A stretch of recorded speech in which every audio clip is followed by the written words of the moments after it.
It's Phil's Pop Culture Podcast. Watching television. A dynamite place to be. Dynamite! Sponsored by Vandelay Industries, importers and exporters of fine latex products since 1992. And now, the man who taught Frank Burns how to eat worms, here's your host, Phil Kahn.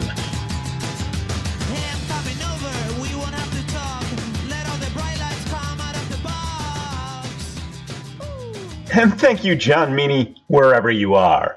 I am indeed Phil Kahn, and I warmly welcome you to the latest edition of Phil's Pop Culture Podcast. Now, if you visit the website of today's guest, Joe Di Bari, the banner headline reads, Writer, Poet, Singer-Songwriter, and All-Around Man About Town. The author of a book trilogy called the Beyond series, Joe is a new friend whom I recently met at a book fair.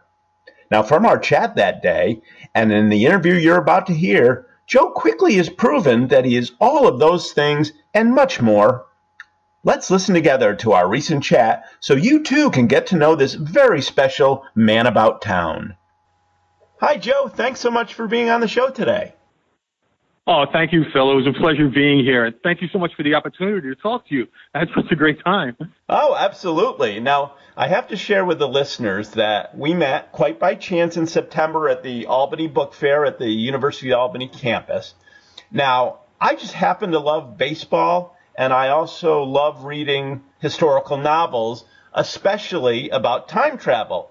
So it's pretty ironic that when I walked by your table, you held up your book, and I'll let you tell the folks the name of the book in just a second. But you said, hey, this is about baseball and time travel. You can't beat that.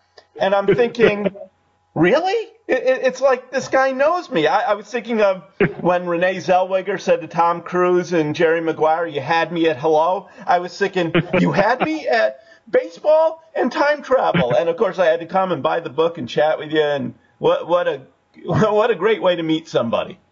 Oh, yeah, it was, that's my spiel. I have to, try to get people to come in, and a lot of authors don't do that. They just kind of sit there and wait for people to come to them, and I'm more of an aggressive kind of person, I guess you would say, the pushy New York City coming out of me.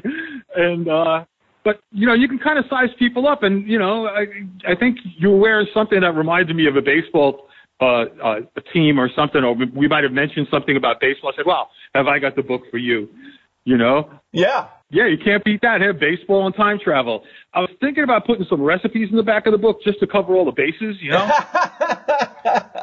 Just in case somebody says, I hate baseball and I hate time travel, you can say, yeah, but there's some yummy recipes in the back of the book. Goulash recipe for you. That would have been the triple crown for me, because in addition to baseball and time travel, food speaks to me. Well, you mentioned the New York City kid. I've got to ask you first, before we get into your writing career and so forth, tell me a little bit about yourself. I knew you grew up in the city and then taught science for many years. Why don't you give the listeners a little background on yourself? Yeah, I grew up in New York City. Well, some people say I never grew up, but I have the luxury of being a child for my whole life, which is really nice. Well, I started my career in New York City, and I taught high school science at Evander Childs High School, which I know is near and dear to your heart. That's right. My mother went there. That's right. And then I moved up here, upstate New York, in 1989, and started teaching at a couple of community colleges, Hudson Valley and a couple of other places. And I hooked up at Troy High School, and I taught there for 18 years. And I really enjoy teaching science, especially on the secondary level. And I'm still in touch with a lot of my students with social media. It's a really fantastic thing that I'm connecting with people that I went to grammar school with and students that I had, in my classroom. So it was pretty fantastic. That is very fantastic.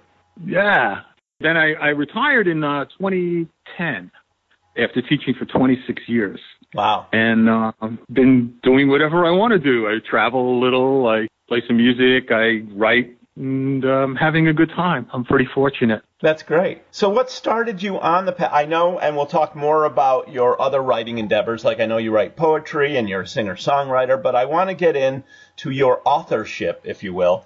What prompted that? Were you always interested in writing and figured once you'd retire, you'd go down that path? Did you have some book ideas in mind? Tell us about the genesis of your author career.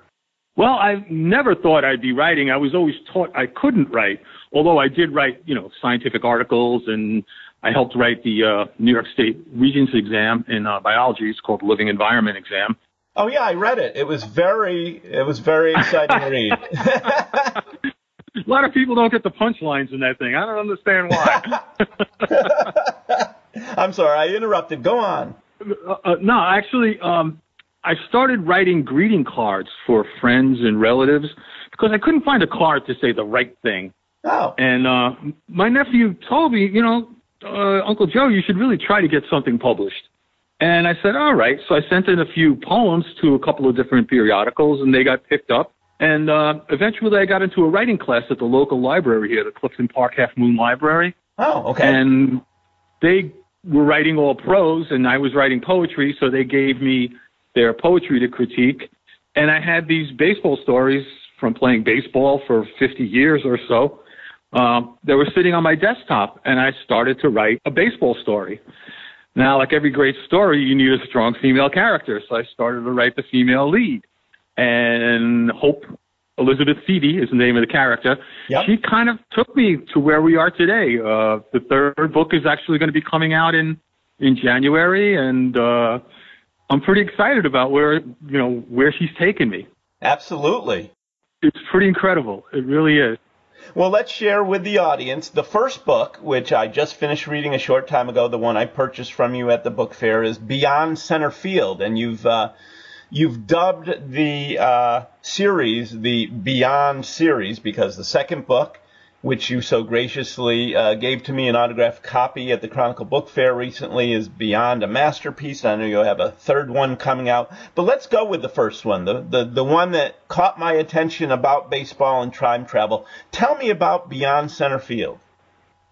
Well, it's written from a first-person point of view, so I just felt it would be easier for me to tell the story if I was the main character kind of thing. And it starts out as a high school science teacher. That was a stretch, huh? Yeah, right. He gets very drunk the last day of school, as most science teachers do. And oh, really? He plays a video game and loses this video game and wakes up and he's in 1885. And he's the starting shortstop for the Philadelphia Quakers that are now the Philadelphia Phillies. Yep.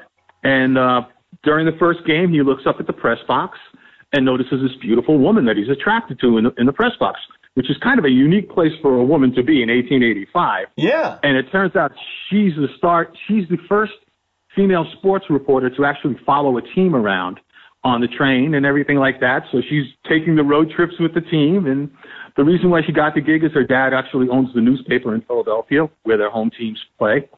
And he's not only got to impress her, he's got to go through her bodyguard because she's got a bodyguard traveling around with her in 1885. Uh-huh. And things get interesting from then on when they get into their escapades.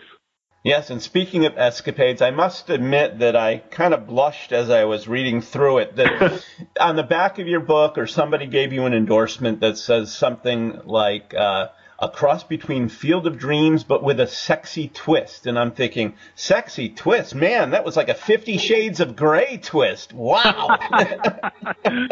That's what somebody else said. Somebody else said it was a Da Vinci Code 50 Shades mashup kind of thing. Yeah. And it was just fun to write, and sex is an important part of most people's lives, and they could relate to it. And it was fun to write. I'll have to be honest with you. And you have to go out on the edge a little. You have to put yourself out there. Arthur Miller said you can't be afraid to embarrass yourself because that's where the good stuff comes from. And I took a chance, and people seemed to like it. Yeah, I know I certainly did. Once I got beyond the shock, like, ooh, I wasn't expecting this, but it was good.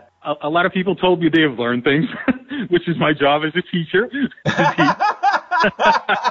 Yeah, I can't wait for this recording to end so I can go try out a few of the techniques that you go into great detail about in the book. Now, you mentioned that Hope Plays a, I know this because I read the book, but she plays a female sports reporter. Is she based on a real person? Was there a female sports reporter back in the 1880s covering baseball, or is that fictitious? No, she's kind of a mashup of a lot of different women in history, from Susan B. Anthony to Lillian Russell, who's a famous vaudeville singer and suffragette. Yep. And I just kind of took it from there and used my imagination. If I was going to write a strong, confident woman who's kind of out of time there, she's way ahead of herself. Absolutely. And it just makes for a great character. She just makes for a great character. And her name, Hope Fidi, her last name, Fidi, means faith in Portuguese. Yes, you had told me that a couple of days ago. I think that's really cool. You got hope and faith both in her name. Yeah. And we're just missing Charity, as I said.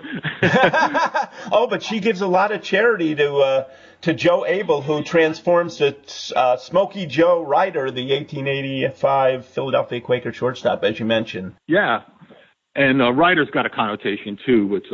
It's kind of a sexual connotation. It's like it was the slang back then for the woman who you were currently having an affair with. It was called your Ryder. Oh. And basically, she is taking advantage of him in that way. So that's why I called his character Ryder. Ah, look at all those hidden things you put in. That's very good. Yeah, little things. That's what people really like, the little things, little twists and stuff like that. What really flips me out is that when I go someplace and people are talking about my book. Yeah. Like I actually sold a few in my barbershop.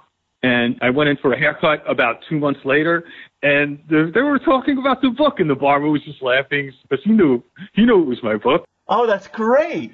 Really exciting, that people are talking about it, and then I would give them my opinion as to what I thought about it, because I said, yeah, I've read the book, and they told me, you're crazy. What do you know about the book? I was like, oh yeah, right.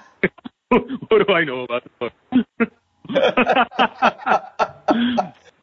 Eventually, I told them, and they were a little embarrassed, so that was funny. Oh, that's very funny. It's something I never thought would ever happen, that just an idea in your head now becomes a topic of conversation for other people. And it's very entertaining on my part to see that I've given some real happiness to other people, and made people laugh and make them think a little bit. I put my little political things in there, or little facts about certain cities that people might not have known, or the importance in 1885, for example, the importance of what's the importance of Providence, Rhode Island, or Buffalo, New York. Yeah. And it's also I love like the little local connection too. Like I told you the story about the way the Giants got their name. It was the connection from the Troy Haymakers, where the gentleman who owned the New York Gothams at the time bought the players, and everybody asked him, where did you get all those Giants? Because the guys were like 6'5". Yep. And that's how the name the New York Giants came about. Right. And it's got a Troy connection, which is really cool. That is cool. The Troy Haymakers. Why didn't you have Joe playing for them rather than the Philadelphia Quakers? I kind of like Philadelphia. Okay. And I also wanted to do it because I have a lot of friends in Philadelphia, and it's nice to put names of streets and names of people in there that, wow, I know that person, or he mentioned something about me, or Philadelphia just has a great sports history too. They do, and rabid fans at that. I was going to say, since I'm interviewing you today, I know you gave me an autographed copy of the second Beyond book, and we'll get into that in just a second, but I want to be mentioned in your third book. I want you to write me in. Okay. No, is that easy? I can do it. I can definitely do it. I'm kidding. Unless you really want to. It's going to probably be called Beyond Murder, so I don't know if you want to be so... No, actually, I was in a murder mystery once, and I played the murderer, so I have some experience with that. There you go. Now, Joe, with regard to the Beyond series, and now you've written a second book, and you're in the middle of a third book, when did you get the idea to write the second and third books? Was it ahead of time before you even started writing the first book that you thought, hey, I want this to be a series? Was it after you wrote the first book that it was so good, you're like, oh, I got to continue this story? Tell me about the genesis of the second book in the Beyond series, Beyond a Masterpiece. Well, as I was writing the first book, I realized I wouldn't be able to get into enough character development in just one book. There were just so many really cool baseball stories and entertaining things I wanted to talk about and talk a little bit about the history of what was going on. And some of the other characters take up a lot of room in their, you know, their waffling and their ins and outs and different things that their escapades. Okay. And so I knew it was going to take at least a second and third book to develop the characters the way I wanted to. We get into a little bit more of how Hope is the way she is and why she behaves the way she does, and a little bit more background on Joe. And in the second book, they actually try to give up their time travel escapades and go have a normal suburban lifestyle. Why would you want to do that? Who wants to lead a normal life? Time travel's where it's at. But you have to know Hope. Hope is steering the ship, and she's never had the family lifestyle that Joe can afford to her. Joe can give her a normal family suburban lifestyle. She's never had that. She's bounced around a lot of foster homes. She's been in and out of prison. She's been all over the place. And she's been a very independent woman for a long time, and she's never had family. And Joe can give her family. And so Joe is willing to sacrifice the time travel craziness to try being a dad and being a family man. Gotcha. I don't know how that's going to work out with Hope. Well, where are you in the third book? Have you already written it? Are you in the middle of it? I think you're done with it because I saw on Facebook where you were asking friends which title they like better, Beyond a Murder, or I forgot what the other option was. Why don't you fill us in on that? Yeah, it's actually done. It's ready to go to my editor now, and it's already been read by some beta readers. Actually, my sister helped with that. My girl Jean helped with that, and a former student, Owen Barnes, a great beta reader, gave me their feedback and checked for continuity and things like that. So it's ready to go to my editor now, and it's virtually done. It really is. All the coloring book pictures are filled in with all the right colors, and it's ready to go. Awesome. I wish you much luck with it. So where can the listeners purchase these books? Online? Are there bookstores that carry it? Both, actually. As far as bookstores, I'm in Troy Market Block Books, right in downtown Troy there, right off of River Street. I am also in the Stuyvesant Bookhouse in Stuyvesant Plaza. That's where you can get the brick and mortar stuff. And I'm also on Amazon, where you can get e-copies on Amazon. And you can also go through joedibari.com. If you want, on joedibari.com, you can get an autographed copy from me through PayPal, and just click on the little PayPal button there, and I can mail you off an autographed copy if you'd like. Oh, that's great. And I already have 2 autographed copies. I can't wait to jump into the second book, and now I'm curious about the third. So will the third be the last in the series? I think I'm going to take a break after the third one. Okay. Simply because I've been writing these characters for about almost 4 years now. Wow. And I just need a break from Joe and Hope for a while. And I've actually started another project that I'm really excited about. Well, why don't you share it? That was going to be my next question. What's next for you? So give us a sneak peek. What's next for Joe Di Bari?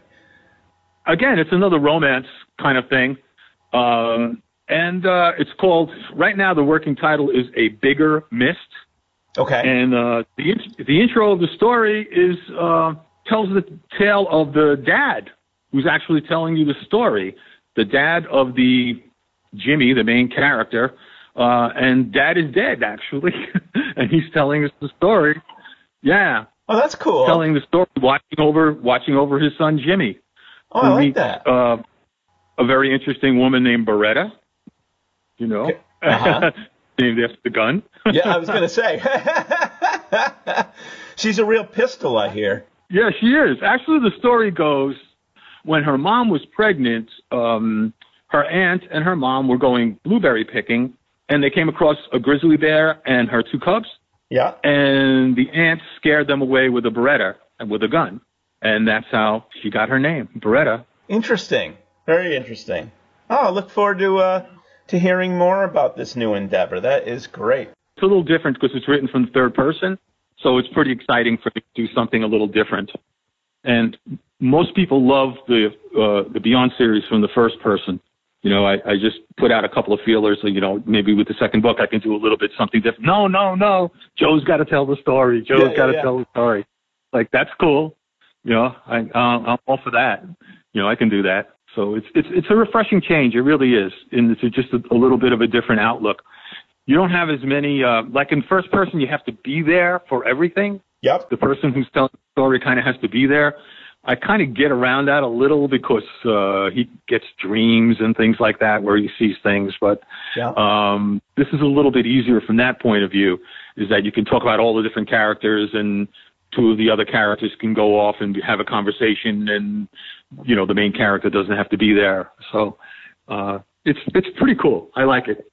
That is cool. You know, I never thought of it that way, but you're absolutely right. It really expands your horizons as far as what you can write about that, and it without the constraints of a first person. Very interesting.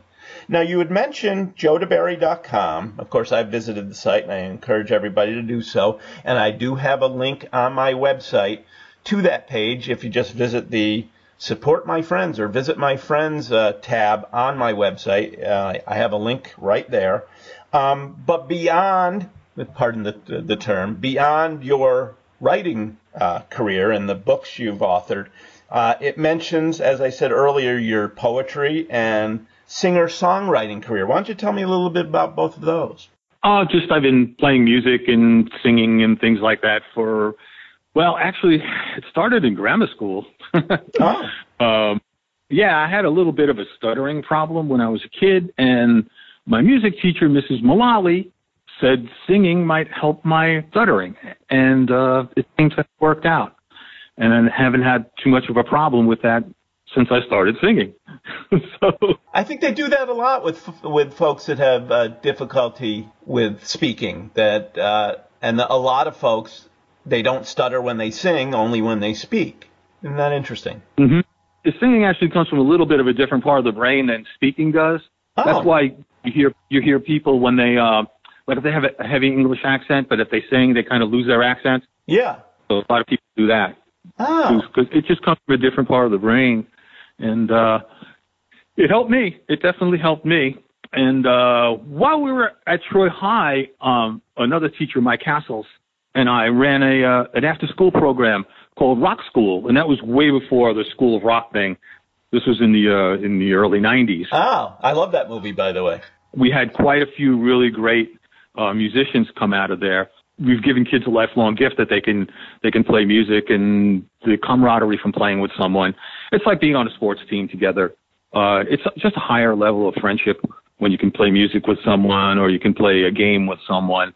It just seems that even in high school, you know, if you enjoyed gym class, you usually made really good friends from the members you played baseball with in gym class or basketball with in gym class. Sure. So it's cool to just give kids an opportunity to be a little bit more social and develop their skills. Well, it's interesting. You know, you've been talking about your teaching career, and you can definitely tell you're a teacher at heart. I was reading your motto, and I love it. And it says, teach someone something every day, and you will learn. I love that. Did you make that up, or did somebody else coin that phrase? No, that's mine. I always taught towards the end of my career even more. So I had a special ed teacher in the room with me, and I didn't teach the honors kids. I got more satisfaction out of teaching the kids with special needs.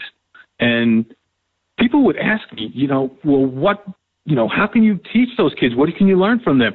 If you really listen to them, you learn a lot more than you can from any other student, because they look at things a little bit differently. And their thought process is a little bit different than everyone else. And every one of them are so unique. And it's if you really listen, you will learn. So if you teach them, you will learn.